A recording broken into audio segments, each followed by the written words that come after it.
Kenapa saudara-saudara? Karena Indonesia, Nusantara kita, semua pulau-pulau kita adalah kaya dengan sumber daya alam yang luar biasa. Karena inilah negara-negara Eropa ratusan tahun ke kita. Negara-negara di utara ke kita. Mereka ke kita ratusan tahun. Belanda, Portugis, Spanyol, Prancis, Inggris, Jepang, Mongol. Mereka ke sini bukan untuk wisata.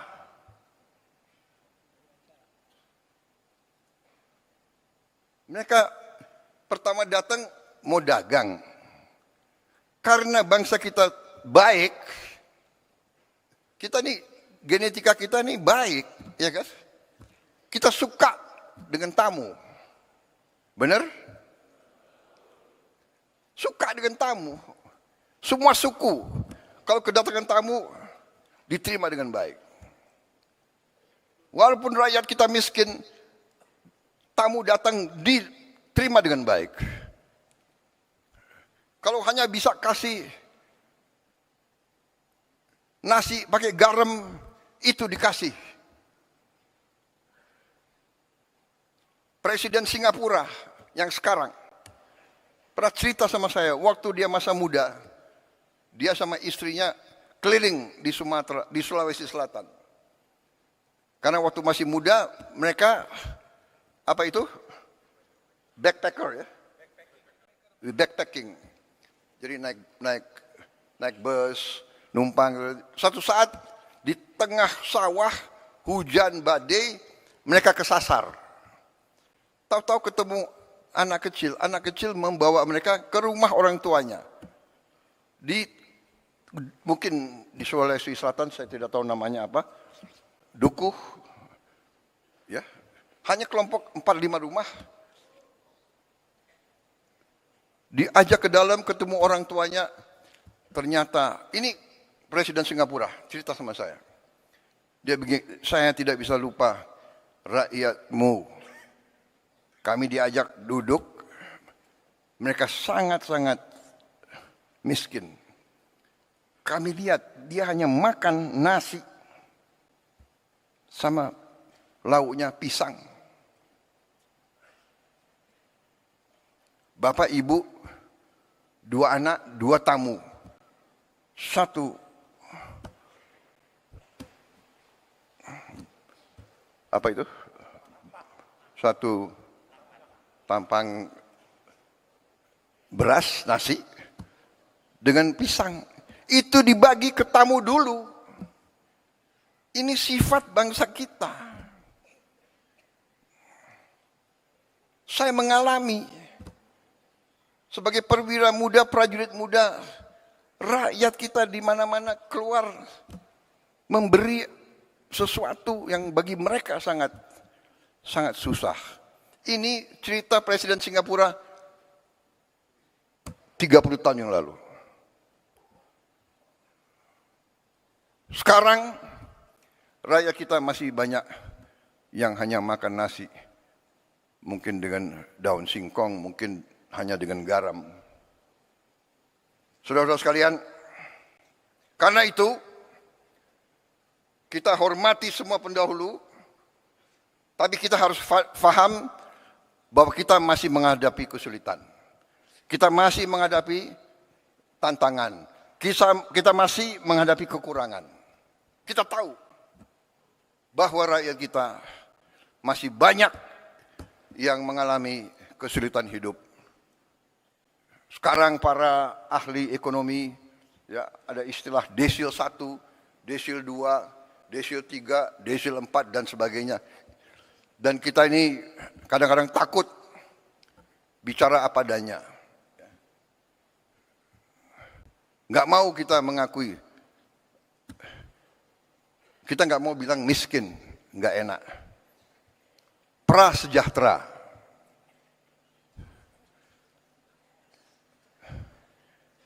Miskin kasihan kita, tapi nggak enak kita, ya kan? prasejahtera. Habis itu ada istilah lagi, apa itu? Bahasa Inggrisnya, the aspiring middle class. Jadi orang yang berusaha naik ke middle class.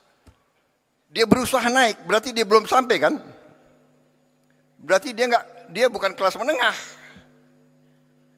Kalau dia nggak kelas menengah, dia kelas apa? Tapi dia aspiring middle class. Ini BPS.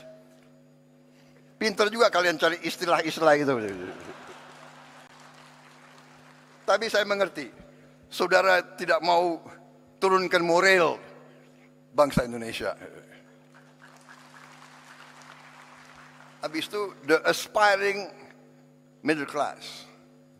Habis itu ada yang rentan miskin. Gimana rentan miskin? Gimana? Iya kan? Rentan miskin. Habis itu miskin, baru sangat miskin. Saudara-saudara, kita harus berjuang bersama-sama.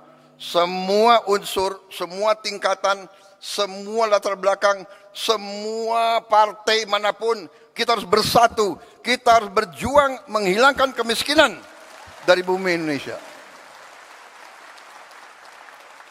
Kita tidak boleh menyerah. Kita tidak boleh takut dengan kesulitan. Kita tidak boleh mengatakan, aduh, apa bisa, apa mampu. Karena di sini banyak kelompok. Ada kelompok-kelompok, apa bisa, apa mampu. Selalu menimbulkan keraguan-raguan. Ini orang Indonesia atau orang apa ini? Saya bingung. Ini, wartawan masih ada ya? Baik,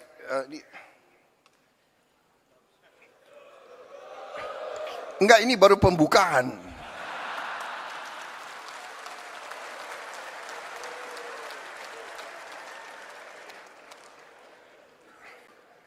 Saya belum sampai ke halaman pertama, belum selesai.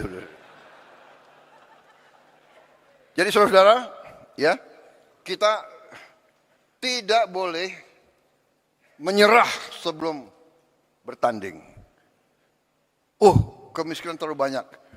Saudara-saudara, ya, kemiskinan terlalu banyak. Tapi ini tidak bisa kita terima karena kekayaan kita sangat-sangat banyak. Sangat-sangat banyak. Tapi, terus terang aja, kita harus berani mengakui bahwa unsur pimpinan di semua tingkat, unsur elit. Apa arti elit? Elit itu ya pemimpin, elit ya di atas. Ada elit akademis, para profesor, elit politik, para pemimpin politik, elit tentara polisi, para pimpinan tentara polisi, elit yudikatif, elit ya pemimpin. Kita harus akui bahwa elit Indonesia masih kurang dalam tugasnya menjaga dan mengelola kekayaan bangsa Indonesia. Dan ini sekarang saya gugah kita semua. Saya gugah, mari kita semua sebagai pemimpin, mari kita sekarang membulatkan tekad kita, membenahi diri kita dan unsur kita, dan lingkungan kita, dan lingkaran kita. Mari kita bertekad untuk menyelamatkan, menjaga, dan mengelola kekayaan alam kita untuk sebesar-besarnya kepentingan rakyat kita. Saya menggugah, saya mengajak, mari saudara-saudara, kita bersatu. Tidak ada urusan saudara berasal dari partai mana. Jangan kita terlibat dalam dalam sekat-sekat yang timbul karena sejarah. Kita belajar dari sejarah. Segala pertikaian, segala permusuhan, segala kesalahan, mari kita tanam dalam-dalam. Kita bisa bicara, kita bisa ribut terus. Kita bisa ribut terus. 200 tahun yang lalu, kakek dari kakekmu, atau apa itu, buyut dari buyutmu, waktu itu mencuri sapi saya, sapi buyut saya. Mau diteruskan permusuhan itu. Perang 200-300 tahun mau kita teruskan. Saudara-saudara, tidak ada gunanya. Tidak ada gunanya karena dunia ini berkembang sangat cepat. Dunia ini berkembang sangat-sangat cepat. Saudara-saudara, nanti tahap kedua dari taklimat saya yang khusus intern, teman-teman wartawan kita persilakan makan siang di luar. Saya akan jelaskan cerita-cerita menarik. Intinya saudara-saudara sekarang, intinya saya dipilih, sekarang saya akan bekerja untuk seluruh rakyat Indonesia.